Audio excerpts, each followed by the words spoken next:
Tonight, on a very special episode of The Jaunty Mantis, I've got Chris again. Hi, Chris. Hello, I'm This is Chris. Chris. Thank you, Jesse. You're welcome. And I'm Jesse, and this is The Jaunty Mantis, a podcast of creative questions for curious lowercase g gamers. And Chris had a really interesting question that he wanted to talk about. But before we jump into that, Chris, what have you been doing in the role-playing game world lately? Not as much as I would like, but playing Will's playtest for his 1000 Generations, inspired by the Apocalypse game. Okay. Which has been super funny and kind of relates to my question.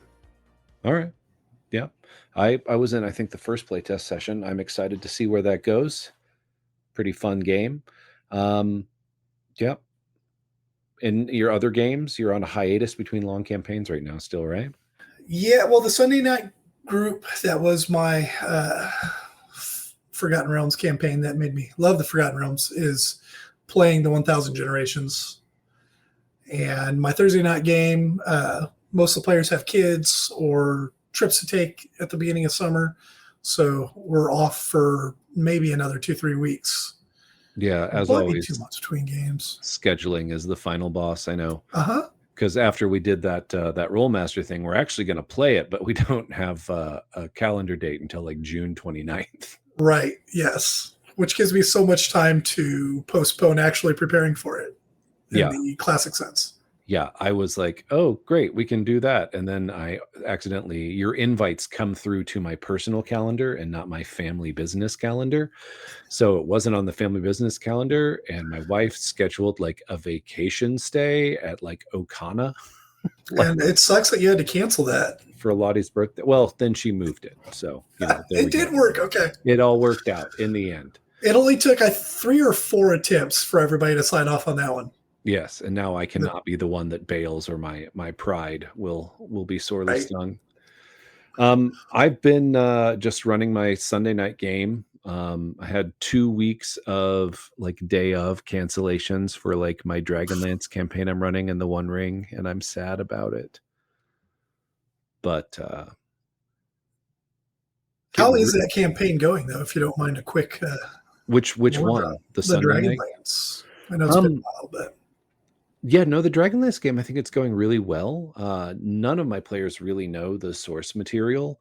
And the more I run this adventure, the more I'm like, oh, this is that story beat from the novels. Like, oh, this is exploring like the ancient ruined city. And like, oh, this is encountering a dragon. Like, it's not one for one and it's not in the same progression, but a lot of the story beats of like the original like novel trilogy are mapped onto this campaign. Right. And so that's the impression I got. I haven't read them either. I really want to run it too, but I'd have to read all those books, I guess. I don't know. It's like the first one I've ever run where I wanted to read the adventure module like cover to cover just to find out what happened next. So I'm really enjoying running it. I had a cool little thing that we did the last time we actually got to play, where we did kind of a recap that was focused on like, why do you care about these people you're working with? What are these events? And like kind of trying to recenter the emotional focus of the story rather than just a retelling of the events. Right.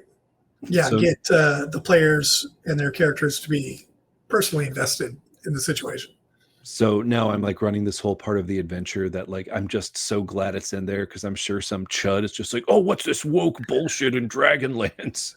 Like where there is like like a lesbian dwarf couple, like a grandmotherly lesbian dwarf and her wife, and the grandma's trying to get them to help the PCs, and her wife's like, why are you doing this? And she's just like, my plans always work, just stand back. Like you just got to know where to stand. And so they're working for these dwarves to try and make an alliance of them, and I'm super excited. I don't want to reveal too much about what's coming up next, but there's like a huge reveal possibly coming about an NPC they liked who is kind of mysterious, and so like it's a good time. But before we do that, the next time we play, they're going to fight a bunch of draconians and some Grick in a quicksand pit. That sounds fun and challenging. Yeah, quicksand. Who knew?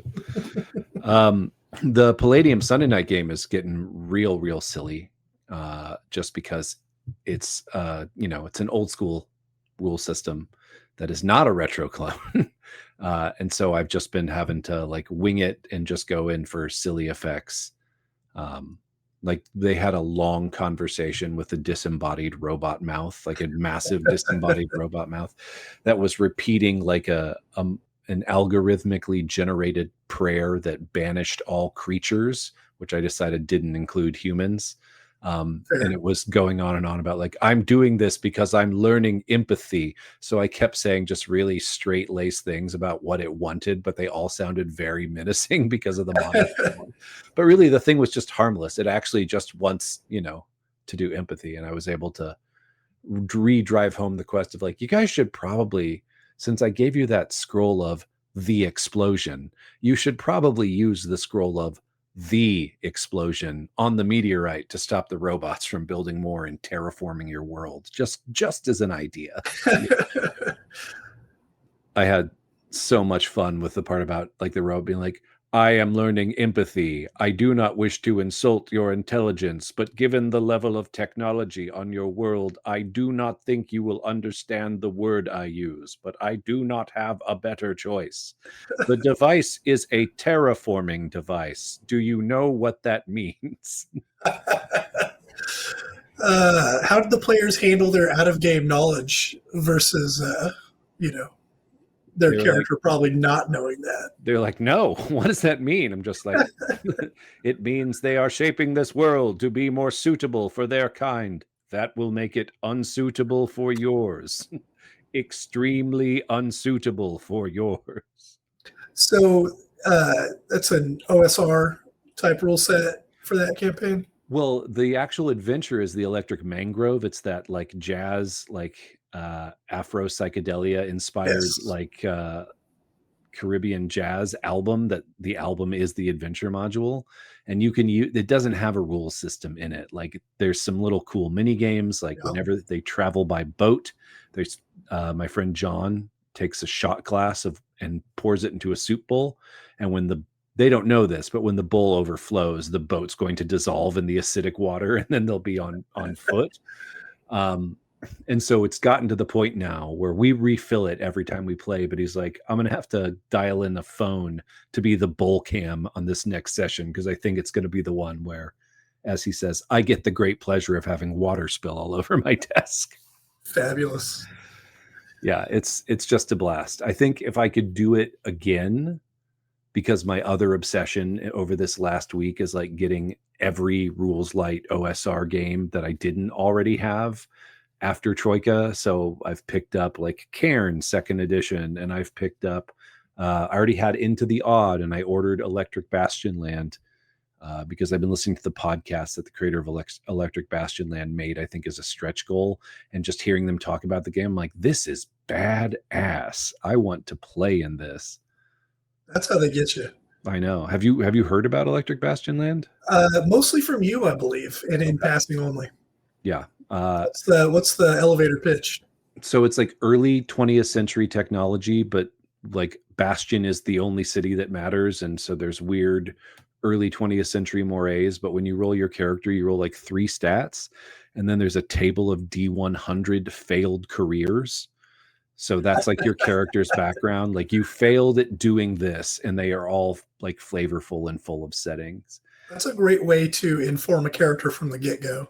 Yeah, and all the characters, they all start with 10,000 pounds of debt, but who they owe the debt to is determined by the failed career of the person with the lowest stats. It sounds like a traveler party starting, right? Because Yeah.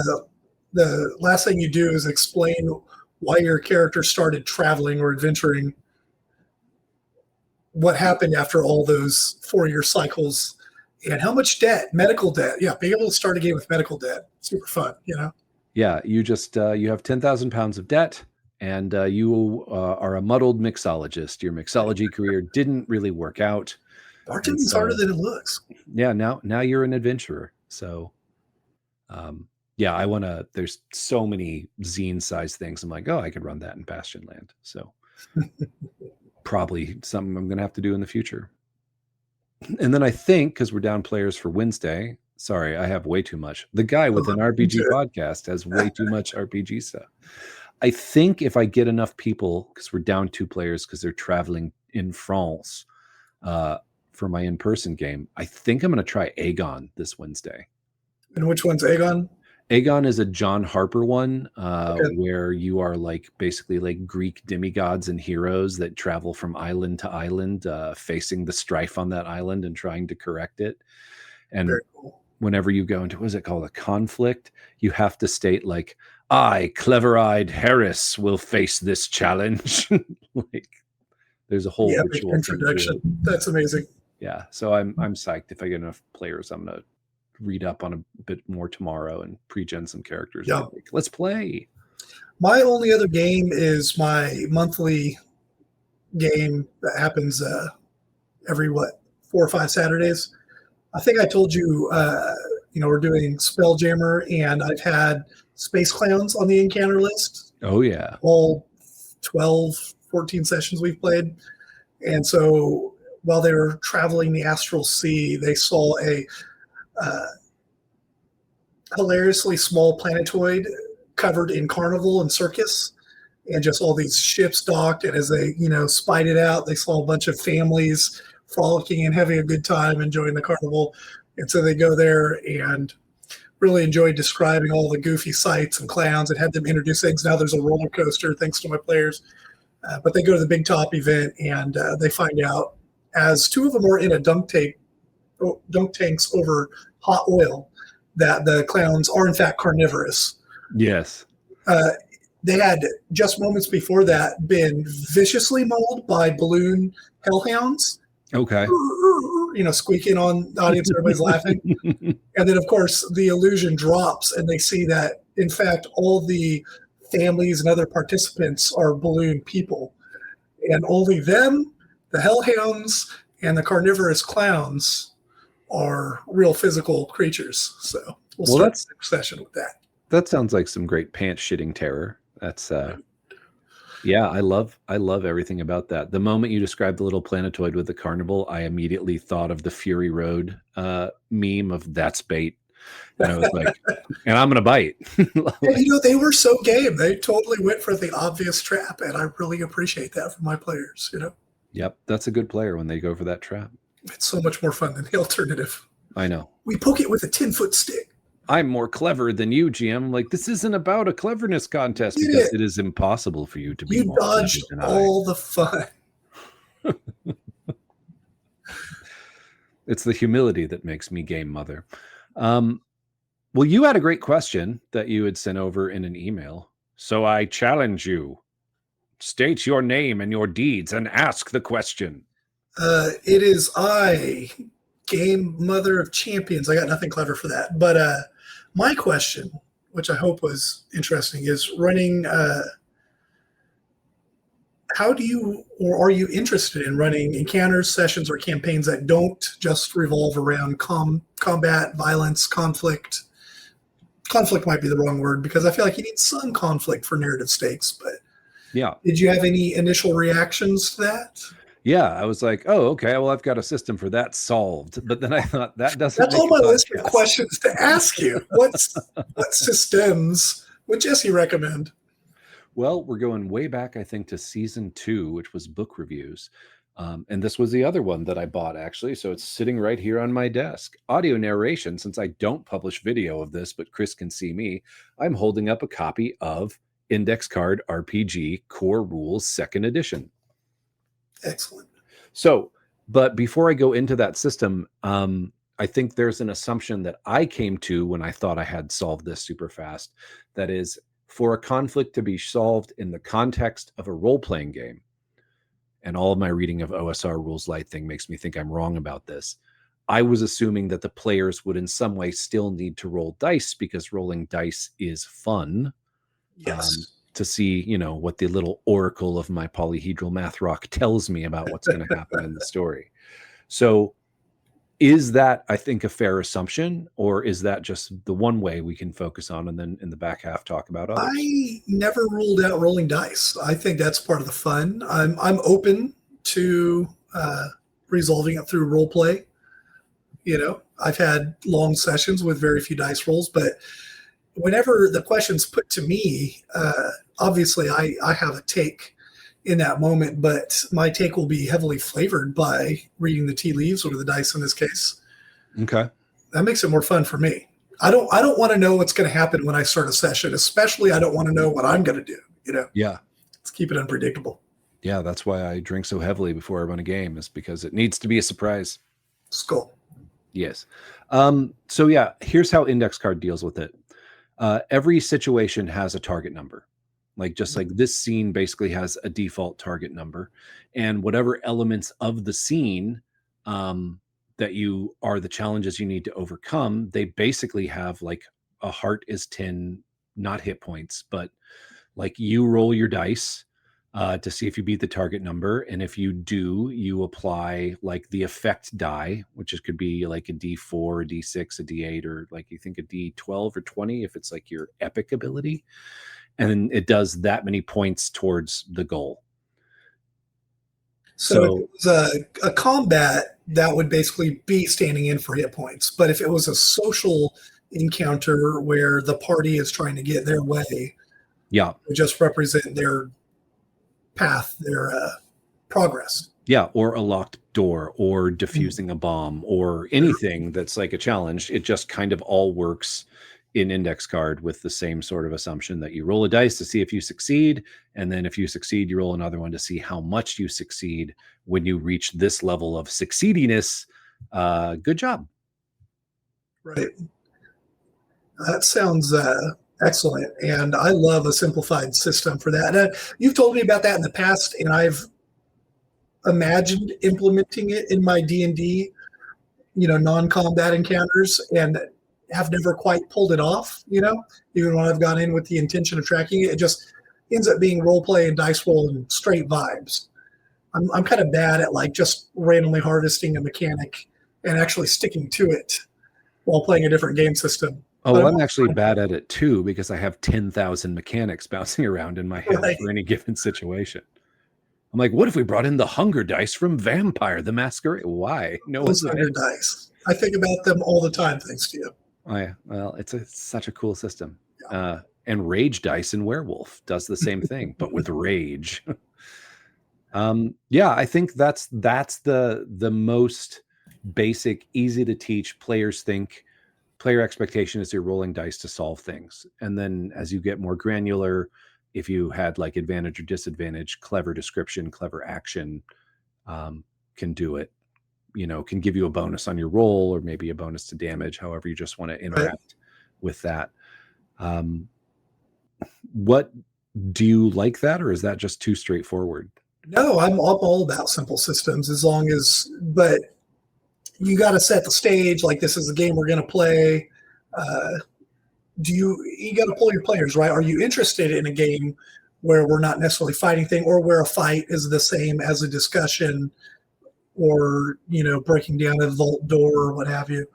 So yeah, as long as you have player buy-in, I'm totally on board with that. And for one-offs, in my long-running D&D campaign, we would do very simple dice mechanics. So I don't have any problem with that part, but it's more the I don't know what made me think of this question originally and put it in my long list of things I always mean to email the Jaunty Mantis about, but rarely actually do.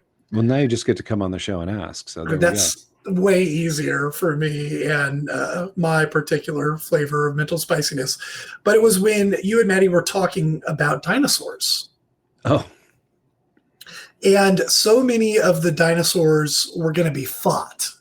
And I was just getting into running 1,000 Generations, which is, indigenous culture kind of viewpoint, non-colonial, whole different take from what I'm accustomed to in the old break into someone's ancient tomb and steal it and sell it situation, and fight everything in there and kill it. Well, they're dead. They don't need it. Right, exactly. And if you make them dead, they don't need it.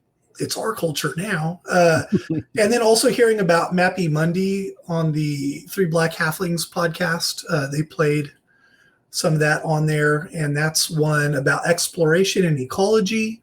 You're curators, and you're just traveling to study these monsters or creatures, document them.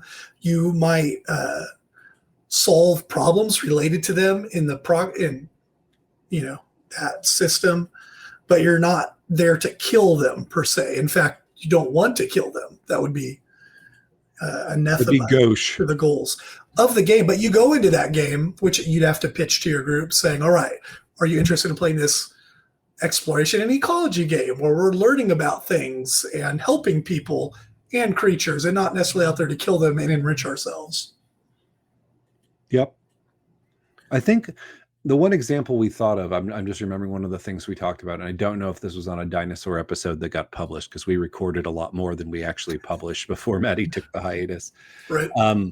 There was the example that I was like inspired by the story of like these elephants in India that just bust through people's walls to steal beer. Right. And I was like, you could have an ankylosaurus doing that. And so like the challenge is like not to kill it, but is to like somehow lure this thing away so it's not smashing down people's houses to drink beer, because it's not like trying to kill anybody. It's not predatory. And I don't know, for extra stakes, maybe like, you know, the town druid is just like, you can't kill it. Like, have you done those style encounters where there's a problem, but it's clear that violence is perhaps not the best solution, but it could be? I think, we got Bagel. Yeah, Bagel's got to get on mic. I was actually just thinking about this last night as I was reading Aegon, because one of the principles for the GM is it's just like phrase the stakes really clearly. So like you would, in the challenge system of Aegon, it'd be like, okay, well, this sounds like it's going to be a challenge roll. Do you want to try and engage in a challenge of like arts and theater or whatever, oration and arts, that's what it is. Do you want to engage in a challenge of oration and arts to lead the beast away, or do you want to do something else? And like phrasing that question, I think leading as the DM of like, do you want to do it this way or do something else? Like the leading question's there, but it also leaves it open for the player who's like, nah, I just want to attack it. I'm just like, okay, but if you don't kill it, if you don't defeat it quickly, it's going to become enraged and do a lot more damage to the village. So I think laying out the stakes for that could guide PCs more towards, or guide players more towards, a non-combat situation with the Ankylosaurus. Yeah, no, that's exactly what I'm imagining, those kind of situations. And I think we've all had entire sessions in long-running campaigns, right, where there was no fighting or hardly a die was rolled and everybody still had a great time. There's plot development, character development, that kind of thing. We actually just had a straight up shopping session in our last Dragonlance game in this new town as they're meeting the townsfolk. And like, there's some cool little like ritual stuff of like, every visitor to the town is asked to add a colored stone to this mosaic that winds down the caldera that this town is in, so they can leave a little bit of their distinctiveness with them behind, and blah, blah, blah. That's awesome. Yeah, that's in the adventure module. That's very cool. How do you feel about shopping as a complete diversion? I used to hate shopping sessions. When I was a teenager, I enjoyed playing in them because, as they said on the Bastionland podcast I was listening to, that was often the best part of the game because you had agency and the rest of the game was bad. That's hilarious. But for this one, I just decided, based off the name of the shop, to lean into being like a totally weird little guy NPC for both of the shopkeepers. Right. So like when they went to the Magic Emporium, I forget what the character's name is. I'll look it up before the next one. It was totally like they were using cantrips to make everything seem magical and like, come into my den of curiosities. And then they realized someone in the party could cast magic. Like, oh, you're a practitioner? You should have just said something. Like, one, there's a 5% discount and I can stop all this hogwash. That's hilarious. Yeah. So I think that, what is there a challenge in a shopping session? I'm just like, well, in 5e D&D, they've got so much damn gold. They should get to spend it on something. Yeah. My solution was to steal from Griffin McElroy on the Adventure Zone and just have a single shopkeeper that they encounter wherever they go. They never found out, but Felix was on Sigil. If they'd gone through the back door, they could have stepped out into the City of Doors. The campaign never quite reached that point, but They had a lot of theories. They thought he was in, I believe, Ohio, and he was a real cat, like in our world, but never confirmed. Oh, that's fun. I think the other thing too is, okay, this is a thing from Bastionland that I heard about, and one of the another things I was really excited about this game. So when you have like one monster and a bunch of PCs, if they all gang up on it in Bastionland, you don't roll to hit, you just roll damage. Like you just roll damage. And if like a bunch of PCs are ganging up on one big monster, they all roll the dice at the same time, and the highest one Oh, is wow. the number of damage that's done. So that got me thinking of how you can incentivize, even in a combat, people doing non-combat things, because the players are very quickly going to realize, like, oh, I just get to roll a dice, and if it's the high one, we do that much damage. Maybe there's no initiative or turn system. Maybe it's better if I try and do something more creative to respond to this Right. challenge, which I think over time would lead people away from fighting as the default response. And also think too, in those OSR games, combat is usually so incredibly lethal that Yeah. like you don't necessarily want to be trying to fight anything, Oh, because yeah. it's a 50-50 shot, you're dead. Absolutely. Yeah. I got back into RPGs during fourth edition, where it was the opposite problem, at least Mhm. past the first couple levels. And I got so entirely over like the XP budget and so many encounters a day and not being able to even threaten the players, even when I ran their resources down, really, that I started only doing combats when it was narratively compelling. So that may have gotten me partway towards my goal of being able to run encounters, sessions, and maybe even campaigns where violence and combat are not the star.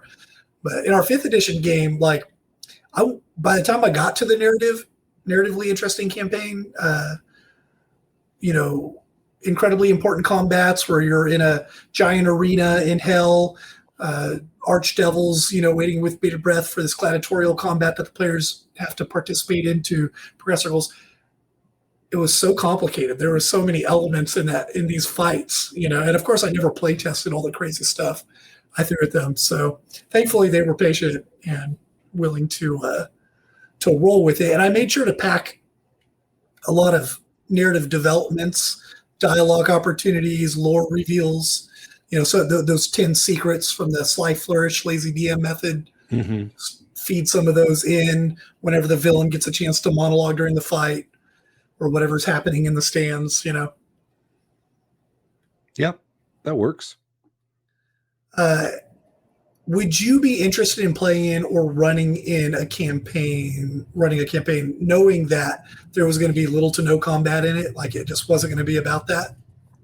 I think if I had the right story, I'm trying to think what's the kind of story I would like to be involved in the telling of. Call of Cthulhu kind of comes to mind as something where fighting is often not a great idea. Oh yeah, we haven't fought anything in 2 investigations. It's all just been like, talking to people and investigating. So yeah, Yeah. you don't want to do that. I think actually one of the hacks at Cthulhu Dark, if you try to fight the monster, you die. That's just the rules of the game. Like Just go into it knowing that. yeah, if you fight the monster, you die. That's it. And That's amazing. so yeah, that helps tamp down on the urge to battle. Yeah, I mean, I just have to think of the right story. Like, obviously, like the ideas of like future campaigns I have kicking around right now are my Vampire the Masquerade game, and like violence, unfortunately, needs to be something that's on the table in a Right. Vampire the Masquerade game, because you are a predator who engages in violence to stay alive. But there's often like massive power disparities, right? Either the PC is feeding on someone who has no chance against them, or like some elder or other force is punishing the players for being outing themselves. That's the thing that I will say that I really, really like about 5th edition is they recognize the inherent peril of that whole meta plot of like The people who lead the city are 300-year-old vampires with incredibly potent blood. Sometimes they're 700 years old. You could never outwit them or stand up to them in a fight. Even their minions are stronger than you. So, like, yeah, that they got rid of that by adding in this whole thing called the beckoning, where for some reason, like, all of the like old vampires are being like called by some mysterious force to, like, to the Middle East. And so they're just disappearing, leaving a huge power vacuum that can be filled by young vampires whose blood potency is fairly similar set of like vampiric powers and experience levels and whatnot. And so it really just kind of clears the table for you to be like, nah, you're kind of on parity with these people. And Right.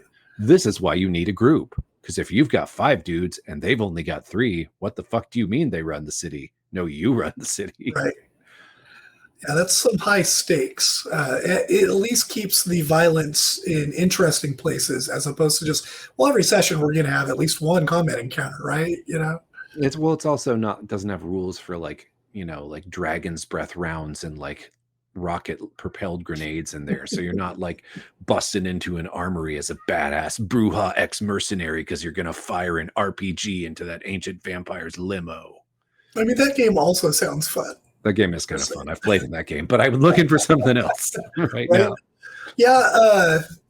So like something like 1000 Generations, that's about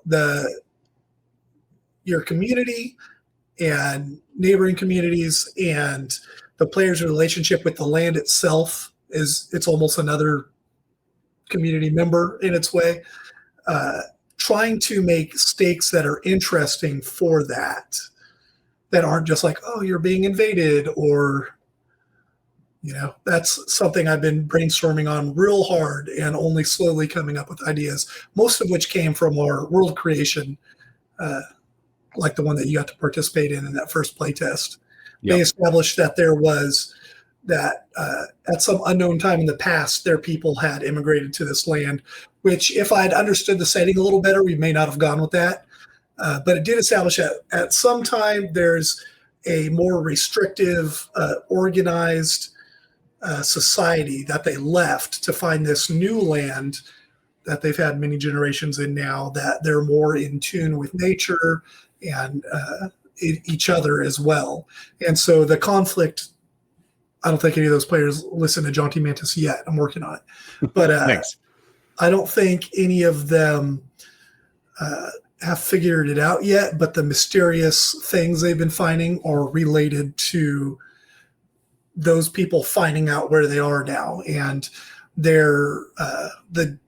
have like a pair of deities, one of which led them away from the land and one of which maintains the old society, wants to, put their stamp on this new place. That's cool. Are you finding it easy to create like the compelling like conflicts and challenges that don't resolve? I'm afraid it's one of those things I won't know until the end. They most recently had to protect a heron, which Brother Heron is the deity that led them to this land, the sibling of, we're just calling her the Raven Queen, which of course is TM. If this were ever published, we'd have to shave off, the serial numbers, kind of like Matt Mercer did. But they came across 2 dead herons while attempting to go on this long sailing trip that they were completely ill prepared for and barely tolerated by the rest of the crew members on the vessel. But if one more bad omen had come along, the ship would have turned around. No fame and glory for anybody, no chance to get ahead in their society through their actions. So when they found something dark and shadowy in the trees attacking another heron as they went to refill water casks inland, they ran in there, harnessed the power of the land to drive it off, protected the heron, got to escort it back to the ship and hope that goes well. But then they found a mysterious person with strange tattooing that will, of course, be a shape-shifted person that flown over from the other land in the form of a massive raven that was the creature attacking the heron. So hopefully that paints a picture of the problems to come, right? They've got encroaching enemies and fragile things to take care of and social status to maintain. Yep. Well, yeah. So, I mean, again, it just goes back to good stakes, like stakes of things that the characters care about. And then, like, if the stakes aren't just, killing monsters, leveling up, Mhm. it makes it a lot easier. I was just thinking, I think I've told this story before, like, one of my favorite scenes, like, encounter, like, challenges I've ever done as a player character was climbing a tree. Hell yeah. Yeah, it was in an Exalted game, and like I was playing a lunar Exalted who was a fox changed into a fox spirit, and he was the Riddleback, and he had an ally that was like this spirit of vines that inhabited like a pretty powerful like nature god, and to appease the spirit, there was an offering, like a ritual taboo of his tribe of like beast folk he had like in his little jungle domain. Um, and yeah, so you had to climb a really tall tree and leave a piece of meat as an offering, like up there. And so like the GM just made it like it was just rolling strength and athletics checks, and then like Mhm. narrating, like just pounding up the tree, your claws sinking into the. It was just like super cool because of the narration and like the stakes. But literally, Yeah, the character was just climbing a tree. that's That was the awesome. challenge: get to the top of the tree. Yeah. So setting the stakes is key. And you said that earlier, just being explicit about the situation, uh, explaining to the players, perhaps with a leading question, you know, uh, do you want to try it? Do you want to try and climb the tree and set the thing up there, or just not do this impressive, cool thing that would advance your goals? Yeah, I think even like I don't even think you'd have to say not the impressive ones. Like, do you want to brute force climb up, or do you want to, do something else? Yeah. I think even with like a social encounter, like this is actually, as we think about this, a social encounter in the context of 5e, this was actually I think a great phrasing to do it. It's just like this person seems kind of indifferent to what you want. They're not unfriendly, but they're Mhm. not like overjoyed. Do you want to try to charm them to make them, feel better about working with you, or do you want to do something else? And so that's, that's a, what is it, charisma diplomacy check now. Right. And then I really feel like you've nailed it, though. Just setting the stakes like that ahead of time with a clear leading question, or just outright saying what the situation is, will put the players in the frame of mind you're looking for to suit the tone of the encounter or the session, well, or to be maybe even the fair, surprise, campaign. surprise, John Harper, creator of a little game called Blades in the Dark, nailed Ah, it. But yeah. yeah, no, We stand on the I'm shoulders of giants, and John Harper, yes. big among them. Well, I think mostly he's also just showing off because he's a graphic designer and so all his clothes are pretty. No, I love his work. So yeah, I think I'm excited to try this in my next Mhm. session. I wish I had read that little passage of the rules of Aegon before I ran my Sunday night game. But Tales from the Sunday night game, uh, we had a combat that they backed down in the middle of the combat and turned into a diplomacy encounter in the most improbable way. Okay. So I hope I haven't talked about this on the podcast, but maybe I did last week. But I'm going to tell a story because it's the Please funniest thing do. that's happened in a session in a long time. So they go to these like sunken ruins in the swamp. Oh, I did because I mentioned this part. Yeah. And so one of my players has a big snake phobia. So I replaced it with a giant cybernetic toad. The giant anaconda robot is now a giant cybernetic toad that the waters of the electric mangrove are slowly turning into this robotic creature. Okay. And so, they are just, I'm like dropping hints, like I'm telegraphing this thing is there. They're hemming and hawing. Like they finally climb up a tree to look for it. They see it, but it sees them. Combat starts. The toad leaps. The Diabolus scribes a rune onto the tree and wards it. So when the frog lands, it shoots a firebolt at the frog. Um, but then he's like, "Oh, I know what I'll do.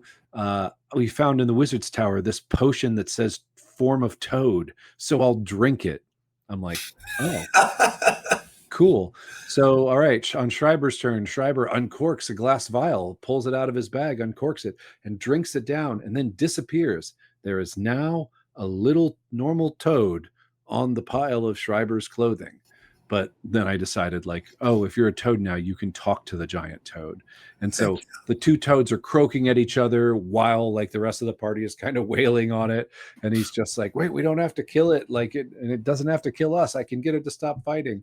But of course, yeah. then the toad can't speak English. So he's like trying to do little toad body language to communicate. Toad semaphore. Yeah, toad semaphore to communicate that they don't have to fight it. So the party backs down. The toad like leads them, like communicates the little toad, brings them back. He finally remembers that he can scribe a knowledge ward on somebody. So he gets a piece of charcoal from his gear kit and hops up on the guy's As a forehead toad. as a toad, and then with the charcoal clutched in his jaws, tries to draw the symbol, and that enables it to understand all languages. So now this for 2 minutes, this person can understand both him and the giant toad, which That is is awesome. great because as they were searching the toad's lair, the toad let them as kind of a peace offering. Um, he found the journal of his mentor, which is his like quest motivation for being here. As his mentor was looking for this rune weapon, and so he's going to find his mentor or the weapon. So he find this journal that was the mentor's there in the toad's lair, and it's warded, and it has like the toad guy, the little toad, Schreiber, the Diabolus. It has his true name as part of the ward, so he can touch the book without it exploding. Okay. But nobody else can. So luckily he remembers this, right, inscribes it right as one guy's about to pick up the journal. Oh! So, but it was just cool. Like I was just like, and I don't think that's anything inherent about Palladium. Yeah. It's just that old school sensibility of like put silly things in that interact with Right. other things. Well, and if that had just been a fight versus a giant robotoad, it might not have been as memorable as talking it down in toad form as you're gesturing at your companions to stop attacking it. That sounds like something your players will talk about going forward, more so than another combat encounter. Well, here's a question for you too, because I was just trying to think about this myself. Can you remember as a player in 5e a combat that's super memorable because it was really exciting and great? Mm. Because I don't think I Um, can. no, I mean I can think of a moment from fighting the Baron in Ravenloft that was memorable to me, but it wasn't necessarily because of the combat per se. Yeah. I had been hoarding items as my little kinku and got to like toss, the amulet of Ravenkind at one person and the what is it, the star sword or The the Sun whatever the Sword. lightsaber is. Yeah. Yeah. But Yeah. yeah, nothing about the fights themselves. I mean, there was the time that David, who was running that game, I'd come into the campaign late, and as part of my backstory, I'd been sent to Ravenloft before the current party and lost all my party members, and so he brought them back in a very just like I didn't know what to do. Like it was emotionally draining to have to, fight the shades of the party members I instantiated. But Yeah. again, it wasn't necessarily the fight itself that made it so There was difficult. nothing about the rolling the die to hit or the application of No, damage that left an impression. Yeah. I all think that those Kenku rogue non-combat did. encounters, like the challenges that you overcome, those are Mhm. the things that stick out because they're a lot more interesting and typically a lot faster. Oh yeah, Um, I will say, like, point for the One Ring system, like the fights we've had on that, I totally remember them. Like they're very memorable, but that's because the way the mechanics work, you pick a stance, like forward, open, defensive, or Mhm. rearward for archers. And then in each one of the stances, it has a bonus to like to hit or to like defend yourself, depending on how you are. But you also have an action that you can take as your main combat action that is like intimidate foes, or like inspire the party, depending on what stance Right. you are. And the last fight we had in that game, which was on the top of this mountain on this remote island with these like wraiths created by the Witch King of Angmar swirling around us, tormenting us, and we're fighting them. Like me and one of the hobbits, like barely rolled dice to hit the bad guys.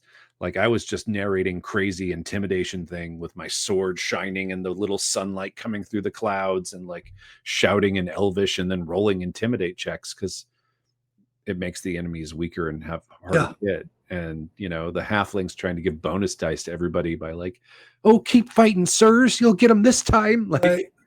So yeah, the stances and the options they give you opportunities to do things in the fight that aren't just make an attack, see if it hits, is the monster dead. You yeah, actually get to do some role playing or at least imagine your character doing the things that we see in a movie or read in a book that are exciting about these things usually, right? It's not just the fact that the heroes win, but how they do it is super important, you know, and what kind of personality they express and what they contribute beyond just the raw violence of the situation. yeah. So like, I wasn't rolling to do violence. That wasn't my Yeah. challenge. My challenge was like using the power of elvendom to like browbeat these spirits so they would like leave us alone. Yeah, and that reminds me, you know, people are like, oh, you could do that in D&D. You could do that in the D&D. You can, but the D&D mechanics are heavy on the violence part and a little lighter on the role play part. But in something like One Ring, they explicitly have things to do during the combat that aren't necessarily removing hit points, right? Yeah, I mean, like, and again, not like I love D&D. I have played a lot Sure, of D&D. I have a lot played a of little. D&D books, like a little bit.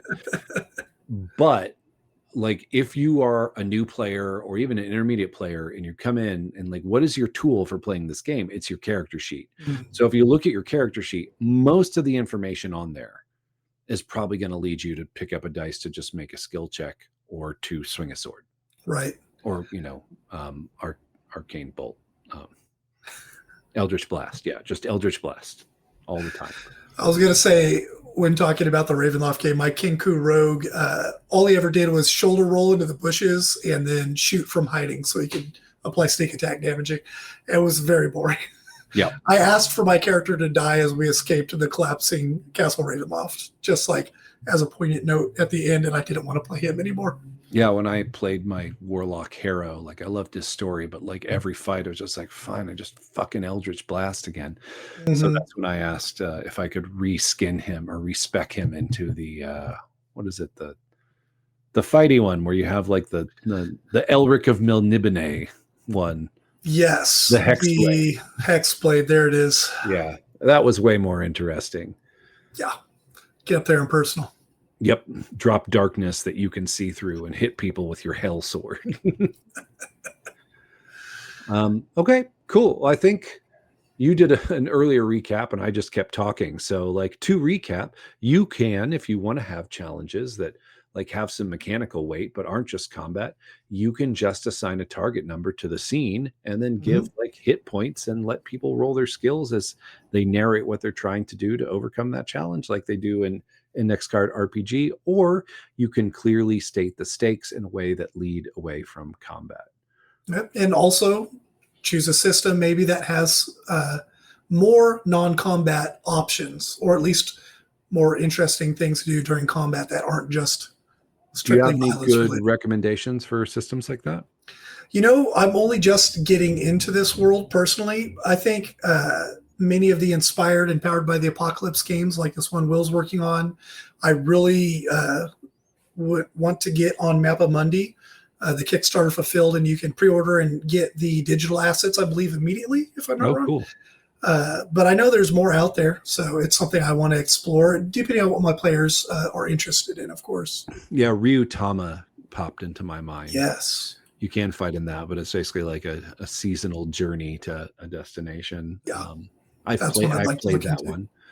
It's pretty good. I think another great non-combat game is Shadow of the Demon Lord. No, I'm kidding. That there's some fighting in that. I think. Well, I mean, none of the ones I have over here that I would recommend are like completely combat free, but like where the main heft, I think Ultraviolet Grasslands Mhm. is because it's all about being a trade expedition. And yeah, you might have to fight some bandits every now and then, but that's not That's the not main. the main thrust. Yeah, you get experience from seeing new things. Um, I mean, I think too, if you're not careful, any of the Cypher system games like Numenera, like the way you earn experience, your little treat for playing is like discovering something new. Okay. like rather than fighting monsters. So I think it's obviously intended that it's not there, but you can fight. A lot of the character stuff, your character options actually wind up making you better at fighting despite that. Right. You know, yeah, I don't know. Powered by the Apocalypse games, Ryutama. There's a lot of systems out there. I think the ones that aren't explicitly non-combat oriented, you need to take that mindset in with you, or I at least would just default to that out of habit, if nothing else, right? Yep. Let's see. I do. Oh, wait. Is it over here? I got another one. That's really good.